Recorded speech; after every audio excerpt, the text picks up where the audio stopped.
1, go! First, let's find the king's palace. Yes, if you have at least one ring, you can get hit without being hurt.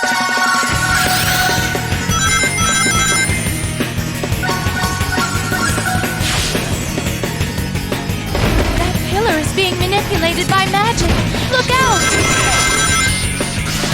Eraser's henchmen!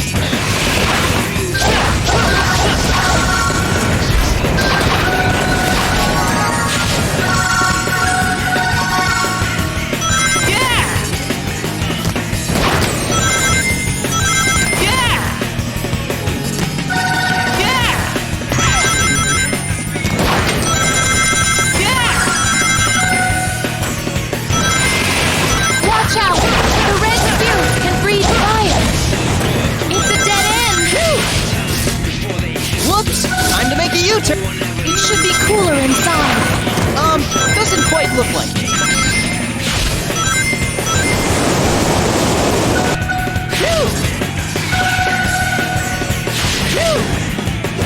Make sure to tilt the Wii Remote side to side very carefully here.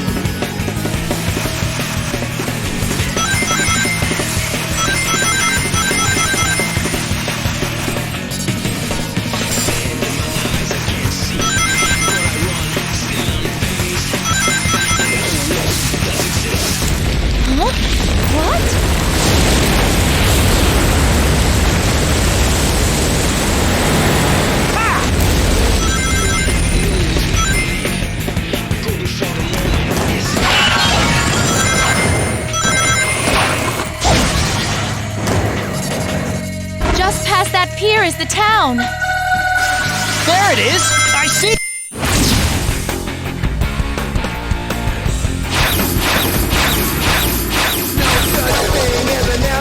That was tight!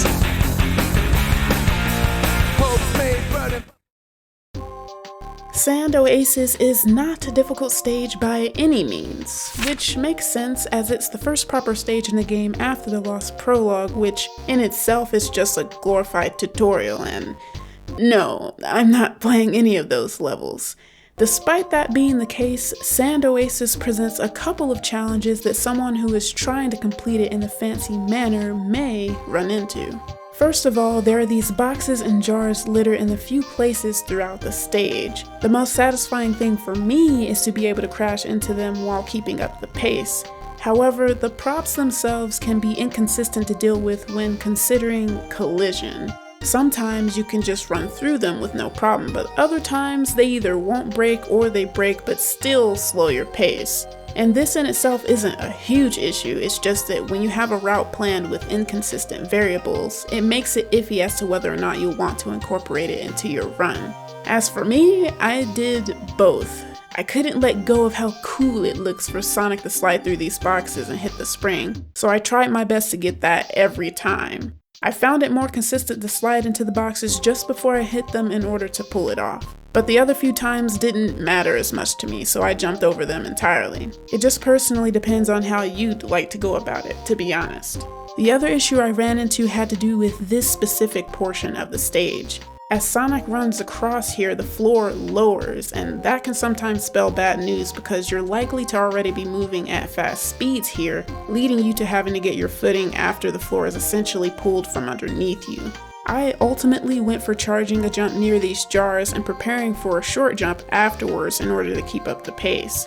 You can land a charge jump before that, but it just feels a tad slower. Now, I didn't take advantage of any of the fancy tech in this stage, but here are the skills I have equipped and what I'll be using for the rest of the stages. Of course, I have all of the skills that increase speed and movement, but for the rest, I decided to primarily go with skills that align under the Crest of Wind skill. I'm sure you can guess as to why that may be, but I also think the gusts of wind look cool and really capture the kind of energy Sonic would realistically emit as someone who has that kind of speed on their side. I am doing all of these stages with my beloved Wii Remote on my beloved Wii U, by the way.